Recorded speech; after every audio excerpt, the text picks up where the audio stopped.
Hi wrestling fans, thanks for clicking the dreaded D-Rose report. Off with the news. It sounds like WWE has changed her mind on turning Caitlyn heel, so let's see if that stays that way. But since she did what she did to AJ, I'm not sure whether they're going to kiss and make up. Be alright. Alright, word is that this week's episode of Friday Night SmackDown has already aired in Australia, by the way, and tag team match between Caitlyn and AJ Lee taking on Natalya and the Diva champ Beth Phoenix was edited off the broadcast, so we'll see if it's on tonight. I hope it is. Match was taped at Tuesday's SmackDown taping. Saw Caitlyn, by the way, turn on AJ, joining the victorious team of Beth Phoenix and Natalya. So maybe that's why they took it off, I guess.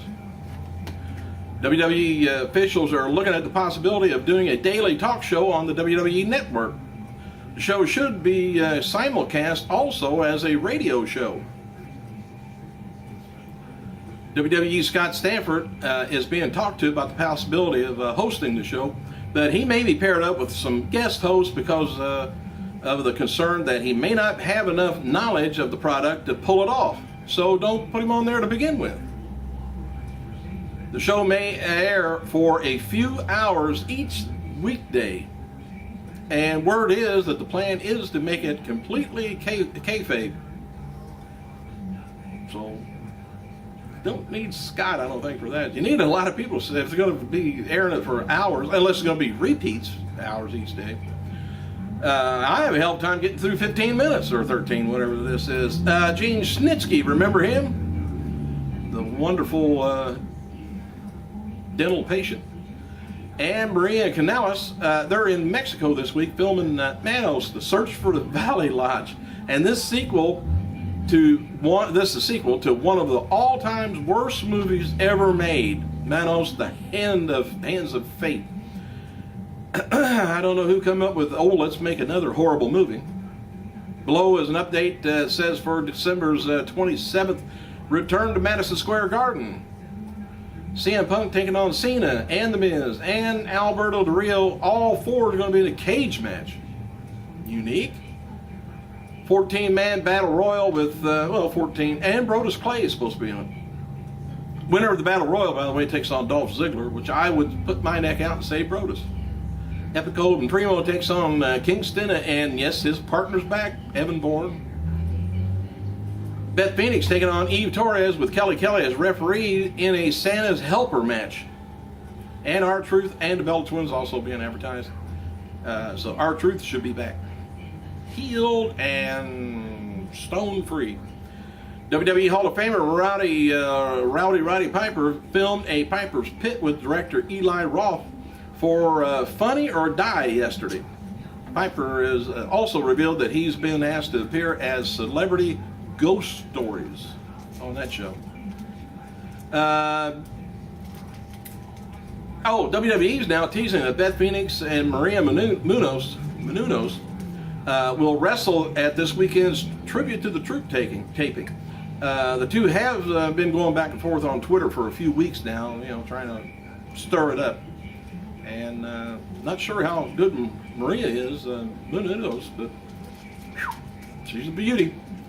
WWE and Amazon have confirmed that there's a new DVD coming out on Blu-ray also on Triple H. And it's going to be released on March 13th next year in the USA. And it's featuring, the feature was scheduled to be released in 2011, but was postponed for some other reason. I think they probably put the DX out. Chavo Guerrero, by the way, appeared on this season's premiere of Storage Wars recently. And he is friends with David Mungle Hester. The Rock Current's movie Snitch is being filmed in Louisiana and is scheduled to be released in early 2013. Enough time to save money up for. WWE has announced Wade Barrett taking on Randy Orton for the TLC pay-per-view match. The match's stipulations are going to be announced tonight on SmackDown. Matches for tonight's WWE SmackDown, by the way, include Wade Barrett taking on Ezekiel Jackson, DiBiase taking on Mahal, Phoenix taking on Natalya, maybe, and Phoenix and Natalya taking on AJ Lee and Caitlyn. Sheamus taking on Otunga, Ryder taking on Slater, Bryan taking on Cody Rhodes, and Ziggler taking on Randy Orton. I seen the very first part of SmackDown, and Booker T making his entrance down the ramp. This is even before the show starts. Gets attacked by Cody Rhodes and knocked senseless, I guess. St. Petersburg Time. This is gonna get sticky here. St. Petersburg Time reports Hulk Hogan has filed a new defamation suit against his ex-wife Linda over how she portrays him in her Wrestling the Hulk autobiography. I don't know if you've seen that or not. It might be worth a read just to see her side of something. Hogan's lawsuit says Linda used claims against him in the book to help her sagging career. I didn't notice anything else sagging. Her career might be. The suit also mentions Linda's allegations that Hogan and Beefcake had a homosexual relationship. I don't know what to say on that. We'll find out. Kelly has responded to online reports that she's looking to position herself for a new career or for another career outside of WWE, but she tweeted, "Don't believe everything you read. WWE's my home." Chris Jericho tweeted Friday morning that he's been named one of the top 100 living rock stars by Revolver Magazine. He wrote on there, he said, "Just found out the new issue in Revolver Magazine named me as their one of their top 100 living rock stars." He says, "What an honor." And I wonder who came up with that list. WWE Hall of Famer Jimmy Snuka is scheduled to undergo ankle surgery soon, according to the PWI Insider. And former WWE diva Stacy Keibler's book fee for appearances has reportedly gone through the roof since she started dating George Clooney. And reported earlier, originally from this week's issue of Wrestling Observer Magazine newsletter, states that she plans on pursuing acting and modeling late next year under her real name. This is Kelly, under Barbara Blank. And pre-sale for SmackDown Orlando, Florida, following for WrestleMania 28 kicks off Friday at 10 a.m. via Ticketmaster.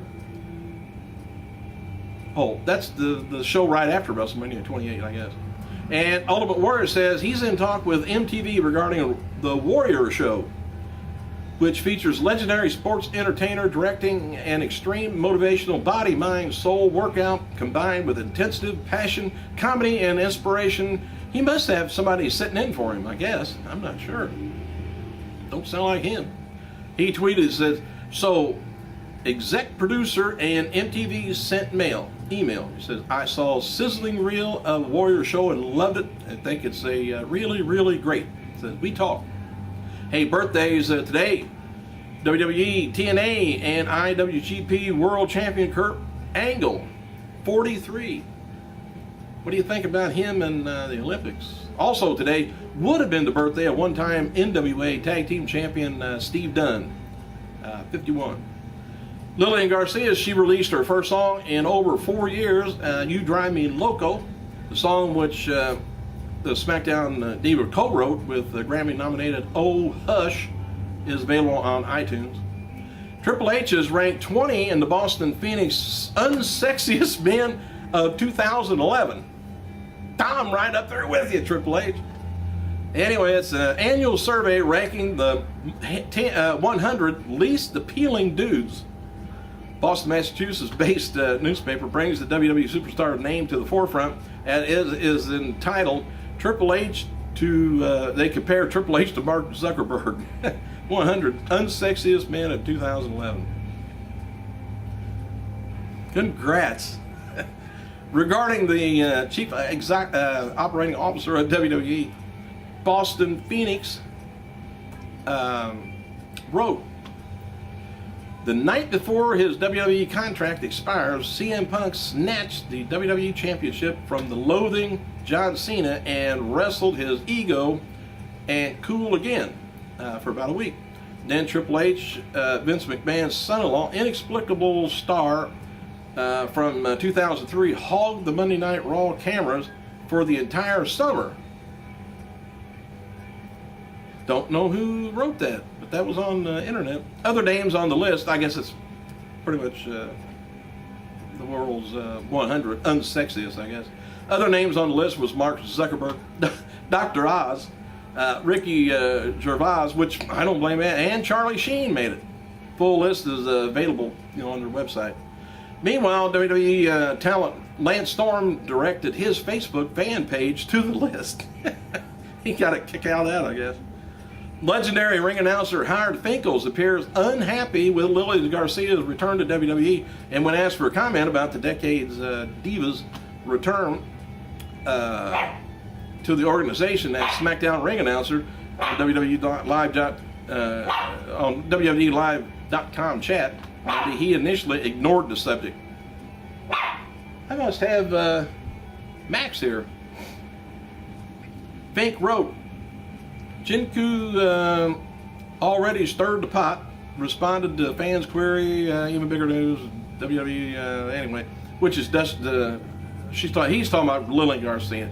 People write the weirdest crap on Twitter. Anyway, WWE ring announcer Justin Roberts says he'll be making a big announcement this week. He wrote, for my 1000th tweet, I'd like to announce a big announcement this week right here on Twitter. Stay tuned. And that's all right. I can wait. Look at this. Well, I got the ball. He's running around here squeezing his ball. Here. Come here. Ah. He's out of here, I guess. He's just barking. Hey, thanks for clicking, you guys. That's it for the news today. I gotta go.